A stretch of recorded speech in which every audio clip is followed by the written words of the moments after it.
है हमारा ये अभिधान्वयवाद और अन्विताभिधानवाद। ठीक है, क्या है बोलो। अभिहितान्वयवाद, विधान, और अन्विता विधानवाद। अन्विताभिधानवाद, हाँ ठीक है, इसके हम्म। बारे में हम लोग चर्चा करेंगे। तो उससे पहले हम दो चीजें और दो चीज जान लें। नंबर एक चीज क्या है, देखिए, हम सभी लोग जानते हैं व्याकरण, मीमांसा और न्याय। ठीक है, इनके नाम सुने हैं कभी? अरे हाँ सर, सुने हैं। तो व्याकरण को हम लोग क्या कहते हैं बच्चा? पदशास्त्र कहते हैं। क्या कहते हैं? मीमांसा पदशास्त्र। को क्या कहेंगे? वाक्य शास्त्र। ठीक है, न्याय को क्या कहते हैं? प्रमाण शास्त्र। तर्क, हाँ, प्रमाण शास्त्र। ठीक है ना। और जो तीनों को जानता है उसको हम लोग क्या कहते हैं? पदवाक्य प्रमाण जी हाँ, है ना। हम्म। पदवाक्य प्रमाण वो जी हाँ, भक्ति जी को उपाधि मंचस्थ। मिली है ना हाँ जी, कुछ, वो ऐसे ही बोल दी। हाँ भवभूति जी को पा दिया है। बोला करो, क्यों नहीं बोलते हो पूरी बात? बुद्धू जैसे क्या मतलब है सब करने का? क्या पता गलत ही क्या हो है जाता तो। पद? अरे गलत होगा तो बोलने से होगा ना। बिना बोले गलत करो वो क्या ठीक है? बोल के गलत करो ज्यादा ठीक है। तो पद वाक्य प्रमाणज्ञ है ना, बहुभूति जी को उपाधि इसकी मिली हुई है। समझ में आया? ये हमारा एक तो हम्म। स्ट्रक्चर है। ठीक, अब हम चलते हैं अपने ग्रंथ की ओर। जैसा कि आप देख रहे हैं, जो आपका ये कहाँ से ये सब चर्चा है, ये काव्य प्रकाश की चर्चा है। कहाँ की चर्चा है? काव्य प्रकाश की। काव्य प्रकाश की। ठीक है, काव्य प्रकाश की चर्चा है ना। काव्य प्रकाश में क्या है कि आपका जो अर्थ है ना, अर्थ, ठीक है, इन प्रकार का चर्चित किया गया है वहां पे। वाच्य, वाच्यार्थ, लक्ष्यार्थ। लक्ष्य और व्यंग्य। बोला व्यंग्य। करो साथ साथ में, व्यंग्य। आप लोग बहुत अच्छा लगता है पता है। व्यंग्य। वाच्य, लक्ष्य और व्यंग्य। ठीक है, वही मम्मट क्या हम्म। लिखते हैं? देखिए, साहित्य शास्त्रे परम ब्रह्मण माया शक्ति व शब्द ब्रह्मण शक्ति त्रयम अंगीक्रियते। शब्द की तीन शक्तियां अंगीकार की गई हैं। शब्द ब्रह्म की कितनी शक्तियां हैं बच्चा? शब्द ब्रह्मण शक्ति त्रयम तीन। अंगीक्रियते। ठीक है, तीन शक्तियां अंगीकृत की गई हैं। कौन सी? अभिधा शब्द शक्ति, लक्षणा और व्यंजना शब्द शक्ति। ठीक है, व्यंजना। जी। अभिधा से जो वाच्य, अभिधा से जो लक्ष्य हमें अर्थ जो प्राप्त होता है उसे वाच्य कहते हैं। लक्षणा से लक्ष्य, व्यंजना से व्यंग्यार्थ। ठीक है, परंतु काव्य प्रकाशकार मम्मट कथयति तात्पर्यार्थोपि केषुचित्। इससे अगला ही सूत्र है, क्या सूत्र है? तात्पर्यार्थोपि केषुचित्। तो केषुचित् करके जी। किसको लेते हैं? केषांचित मते तात्पर्यार्थ अभिवृत्ति ही भवति। यानी जो तीन अर्थ हैं ये, इन तीन अर्थों से अतिरिक्त तात्पर्य अर्थ भी होता है ना। जी। तात्पर्यार्थ जिसे हम लोग कहते हैं, वो किसके मत में है? केशांचित मते। वो केशांचित हैं कौन? तो कुमारिल भट्ट आदि। मीमांसकाः। कौन है? मीमांसकाः। ठीक है, अभी नाम मत लीजिए किसी का भी, सीधे सीधे बोलिए मीमांसक है वो। कौन है वो? मीमांसक। मीमांसक। हाँ, मीमांसक में सभी आ जाते हैं। ठीक है, मीमांसक है। जी। अब वही जो तात्पर्यार्थ वृत्ति है, उसी को दो भागों में लोगों ने बांट लिया है। समझ में आया? अब इनका मतलब क्या है? ये जो मीमांसक है ना, ये आपके व्यंग को नहीं मानते। इसको नहीं मानते। तो व्यंग्य है आपका, इसको नहीं मानते। व्यंजना शक्ति को ये लोग नहीं मानते। व्यंजना की जगह ये लोग तात्पर्य को मान लेते हैं। तो जो मम्मट है उनके मत में चतुर्थ हो गई, है ना। और इनके मत में तो तृतीय है ही है। ठीक है, जी। समझ में आ गया ना। जैसे मान लो मैं कॉमन हूँ, आप लोगों में दो पार्टियां बना दी जाए, दो टीम बना दी जाए। अब आप कहें कि नहीं सर, सप्ताह में 6 दिन होते हैं, दूसरी टीम कहे सप्ताह में 7 दिन होते हैं। ठीक है, एक व्यक्ति कहे, आप कहें प्रियांशी जी के सप्ताह में 6 दिन होते हैं भैया, सरला जी का सर नहीं 7 दिन होते हैं सप्ताह में, है ना। तो मैं क्या कहूंगा कि केशान सोम मंगल बुध ऐसे करके गिना दूंगा कि 6 दिन होते हैं, लेकिन कुछ के मत में 7 दिन है। समझ में आ गया ना, हम्म। है ना। अब उनका मत क्या था सरला जी की, नहीं सर 6 दिन है, वही उसी को हम लोग उसके स्थान पे 7वां मान लेते, मतलब ये व्यंग्य के स्थान पर ही क्या कर देते हैं, अपने तात्पर्य को रख देते हैं। तात्पर्य को मानते हैं। समझ में आया ना। तो सबके लिए सार्वभौमिक ये चौथा अर्थ हो जाता है, लेकिन वास्तव में 3 ही होते हैं। ठीक है, सबके लिए सामूहिक लेकिन चौथा ही है, लेकिन मीमांसकों की दृष्टि में तो अभी 3 ही आ रहे हैं। समझ में आया इतना। जी। जी आया। अब इस तात्पर्य अर्थ में भी, जो तात्पर्य आपका अर्थ है तात्पर्य अर्थ, इसमें भी 2 मत हो जाते हैं इनके। कितने मत हो जाते हैं? 2 मत। 2 मत हो जाते हैं, अभिहितान्वयवाद और अन्विताभिधानवाद। कौन कौन बचा? अभिहितान्वयवाद और और अन्विताभिधानवाद। अन्विताभिधानवाद।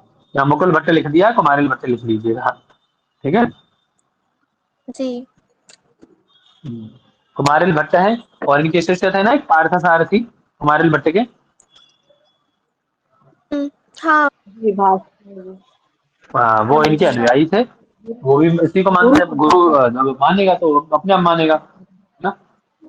ऐसे ही अन्विताभिधानवाद को कौन मानते हैं? प्रभाकर मानते हैं, और उनके अनुयायी हैं शालिकनाथ, ये मानते हैं। ठीक है, इतना समझ में आया यहाँ तक क्लियर?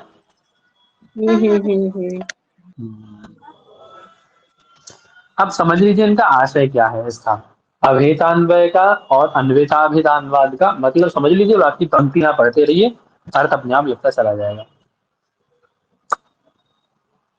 सबसे पहले समझते हैं इनको, इनको अभेदान्वयवादियों को। ये क्या कहते हैं, देखिए आपको क्या शब्द दिखाई दे रहा है, अलग अलग करेंगे तो इसको, तो अभिहित अन्वय क्या शब्द है? अभिहित अन्वय।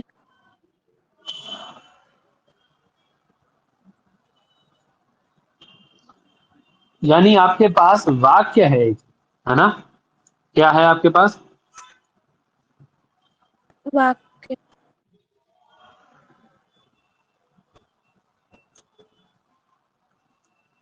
रामः गृहं गच्छति। अब इनका कहने का मतलब ये है कि पहले अन्वय अलग अलग ना करके, यानी पहले क्या करेगा व्यक्ति, पहले क्या करता है, पहले पदार्थ का ज्ञान करता है, उल्टा लिख दिया, पदार्थ लिख दिया, पदार्थ का ज्ञान करता है, पदार्थ के बाद उसको पद ज्ञान होता है। समझ में आया ना। जी। ठीक है, हम्म। पहले पदार्थ का ज्ञान करेगा फिर पद का ज्ञान करेगा, इनका कहने का मतलब ये है। ठीक है, जी। समझ में आया। आया। हाँ, अभिहित मतलब अभिधा शब्द शक्ति। ये कहते हैं कि पहले क्या होगा, पहले पद होगा, ठीक है, पदार्थ का बोध होगा, है ना। यानी अभिधा शब्द शक्ति का बोध होगा, फिर उसकी आकांक्षा आदि के बल पे वो व्यक्ति क्या कर पाएगा, उस वाक्यार्थ का बोध करेगा। इतना ही कहते हैं। समझ में आया।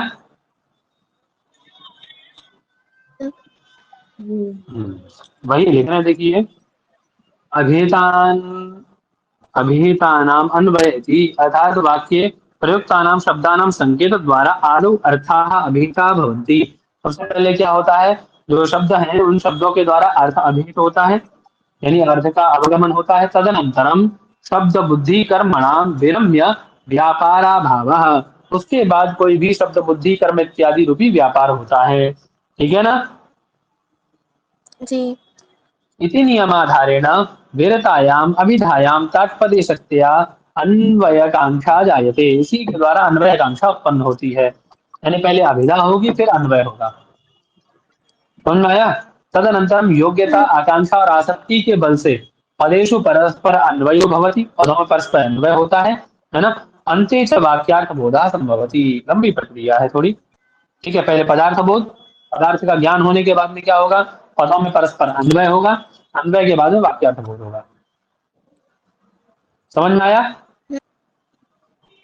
जी। पहले राम पद का बोध होगा, फिर गृह का, फिर गच्छति का, एक एक पदार्थ का बोध करना पड़ेगा आपको। फिर पद का ज्ञान होगा, फिर पदों में परस्पर अन्वय करके फिर वाक्यार्थ बोध होगा, फिर राम घर जाता है।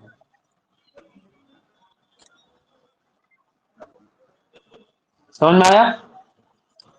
जी आया।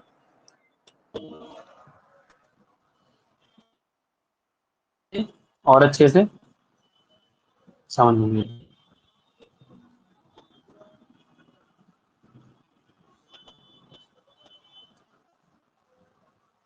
ऊपर तो वही सब बताया गया, आप लोगों को सब पढ़ के आए। नीना संस्कृति इत्यादि नाम वाक्यत्वम न स्यात्, है ना? इसको वाक्य नहीं, इत्यादि नाम वाक्यत्वम न स्यात्, है ना? एक अभाव है, इसको भी वाक्य नहीं कह सकते इनके अभाव में। आकांक्षा आदि की बात कर रहे हैं, नकांक्षा गौरव पुरुषोस्ती, आकांक्षा नहीं है इसमें, है ना? हम्म। उदाहरण दे रहे हैं, अब उदाहरण से समझ लीजिए कैसे क्या कह रहे हैं, है ना?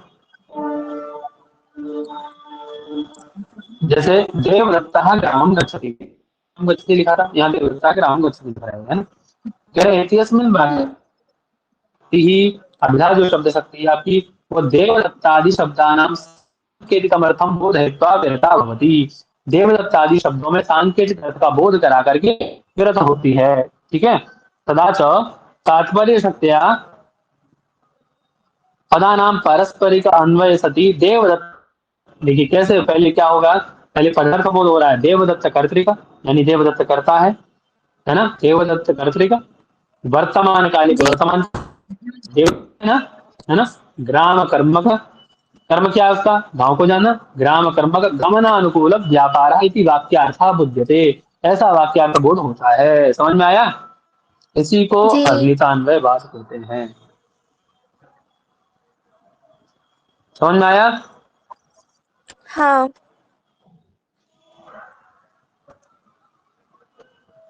मम्मट वृत्ति में लिखते हैं नीचे अपनी, आकांक्षा योग्यता सन्निधि वशात वक्ष्यमाण स्वरूपाणाम पदार्थानाम समन्वये तात्पर्यार्थो विशेष वपु अपर पदार्थो, है ना?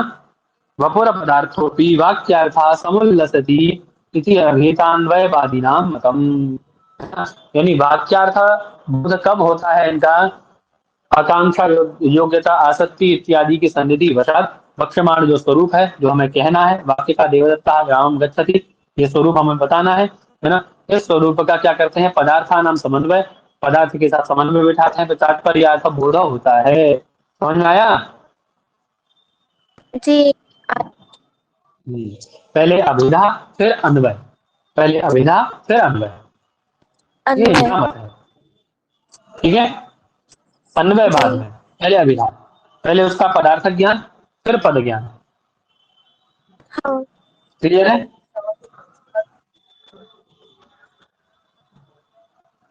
अब इसका उल्टा जस्ट ये है आपका अन्यथा विधान का। वहां पहले अभिधा पहले होती है, फिर अन्वय आता है। इसमें क्या पहले होता है? इसमें अभिधा पहले अन्वय होता है, फिर अभिधा आती है। जी। पहले पद ज्ञान फिर पदार्थ ज्ञान। पहले किसका ज्ञान होगा? पद ज्ञान, पहले पद का ज्ञान और फिर पदार्थ फिर ज्ञान। पदार्थ।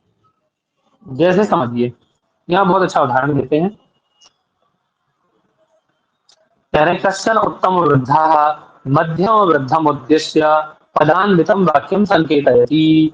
कोई उत्तम वृद्ध, उत्तम वृद्ध मध्यम वृद्ध छोड़िए आप, इनका कहने का मतलब यह है कि मान लीजिए आप हैं, है ना? आपका छोटा भाई बैठा हुआ है, ठीक है, और आपके पिताजी बैठे हुए हैं। पिताजी ने आपके छोटे भाई को कहा कि भाई गिलास में पानी लाओ, ठीक है। अभी आपका भाई आपकी इस वार्ता को सुनकर के वो प्रवृत्त हो गया कार्य में, ठीक है। पिताजी की इस बात को सुनकर के वो गया, गिलास लिया, गिलास में जाके पानी ले आया। आवाज आ रही है मेरी? जी जी आ रही है। हाँ, तो गिलास में जाके पानी ले आया। अब इस कार्य को आप देख रहे थे, आपको अभी तक वाक्य, आपको अभी ये पता ही नहीं था गिलास किसे कहते हैं, पानी किसे कहते हैं, सब किसे कहते हैं, इसलिए आपसे कहा नहीं उन्होंने। तो आप ये सब देखेंगे, उसके बाद में अगली बार आप खुद से प्रवृत्त हो पाएंगे ना पानी लेने में, गिलास में कहा जाए गिलास में हाँ पानी लाओ, तो आप प्रवृत्त होंगे ना उसमें। तो पहले आपको क्या ज्ञान हुआ कि इसे गिलास कहते हैं, ये गिलास क्यों है, फिर पदार्थ ज्ञान होगा। तो वही कह रहे हैं, है ना, कि कोई उत्तम वृद्धा मध्यम वृद्ध को उद्देश्य करके पदान्वित वाक्य का संकेत करता है। तस्य संकेताधारेण मध्यम वृद्धा कार्य प्रवृत्त होती। संकेत के आधार पर मध्यम वृद्ध क्या होता है, कार्य में प्रवृत्त होता है ना। बालश्च एतत् सर्वं पश्यति, और बालक यह सब देख रहा होता है वहां बैठा हुआ, मध्यम वृद्ध किस प्रकार से कार्य करता है। तो मध्यम वृद्ध से कार्यम दृष्टवा वाक्यगत पदानाम अर्थम जानाति, वह वाक्य में स्थित पदों का अर्थ ज्ञान करता है। अयमेव अन्वित अभिधावाद इति उच्यते। समझ में आया। हाँ पहले अन्वय करके वो वाक्यों का पदों का ज्ञान करता है, ठीक है, पद जानता है, फिर पदार्थ ज्ञान करता है। क्लियर है ना। अस्य उदाहरण यथा जी देवदत्तः गामा आनया। जैसे किसी उत्तम वृद्ध ने, गुरु ने कहा एक बड़े शिष्य से कि भाई देवदत्त जाओ गाय लेकर के आओ, ये भी दत्त समझ रहा था। इति वृद्धा प्रयुक्त वाक्य तादृश व्यक्ति संचारे मध्यम वृद्धा प्रवृत्ति दृष्टवा, मध्यम वृद्धि की प्रवृत्ति को देख करके बालोपि तस्य वाक्यस्य तदर्थ बोधक साम अनुमाय, उस ऐसा उस मध्यम बालक ने भी सुना, छोटे बालक ने सुना मध्यम की प्रवृत्ति को देख करके कि गाम आने कहा तो वो गाय को ले आया, अश्वम आने कहा तो अश्वम अश्व को ले आया। ऐसा करके उसने समझ लिया कि गव आने अपसरण को देख करके वो उसमें भी प्रवृत्त होने लगा, गाय के लाने ले जाने, वो बालक भी छोटा भी प्रवृत्त होने लगा। जैसे मान लीजिए कोई भी काम हमें नहीं आता है तो हम क्या देखते हैं, पहले से अपने शिष्यों को देखते हैं ना, शिष्य इस कार्य को किस प्रकार से कर रहे हैं, फिर उनका अनुसरण हम लोग करते हैं, फिर उसके मैकेनिक उसकी जानकारी हमें हो जाती है, अच्छे से विशेषज्ञ बन जाते हैं उसके ना। हाँ तो वही कह रहे हैं, तो क्या प्रयोग काले तस्य बालस्य प्रथम एव अन्वित बुद्धि ज्ञायते। पहले प्रयोग काल में उस बालक के अंदर क्या आता है, अन्वित बुद्धि आती है कि गाय पद से इसको लेना है, आनयन से मतलब लेके आना है ना। तदनंतरम गोपदेन गल कंबल आदि विशिष्ट प्राणी, है ना, अश्वपदेन च अश्व जाति विशिष्ट प्राणी, तथा च आनय पदेन आहरण रूपो अर्थः, नय पदेन च स्वीकृत्य गमनम इसी अर्थात बालकः ज्ञायते। उसके बाद उसको ये बात बोधित होती है कि गौ पद से किसको लेना है, शासनादि वत्व को लेना है, अश्व पद से किसको लेना है, इसमें अश्व जाति रहती है उसको लेना है। आनयन का मतलब आहरण है, नय का मतलब स्वीकृत्य गमन है। समझ में आया। पहले अन्वय करता है वो, फिर वाक्यार्थ बोध होता है, फिर उसको अभिधा होती है। क्लियर है ना। जी जी यही इसका मतलब है अन्वित और अभिधा का। अब आपको कौन सी समझ में अच्छी लगती है ज्यादा, वो मुझे बता दो, कौन सी ज्यादा अच्छी लगी है।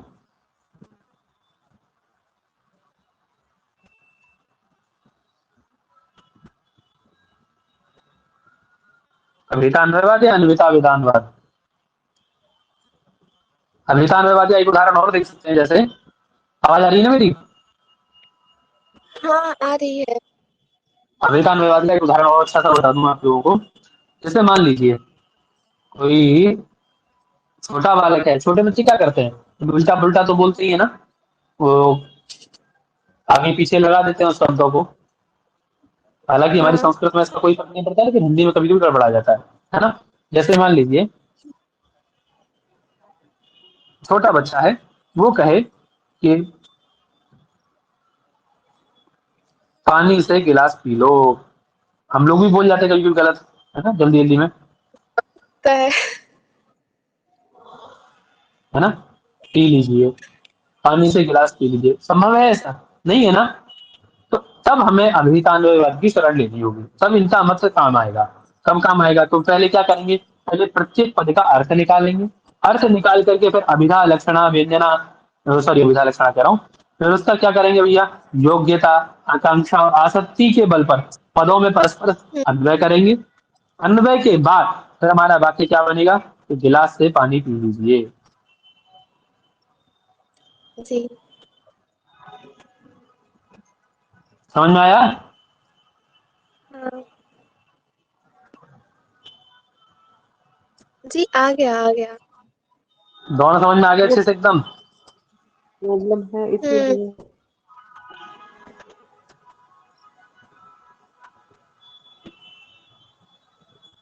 सरला जी का आज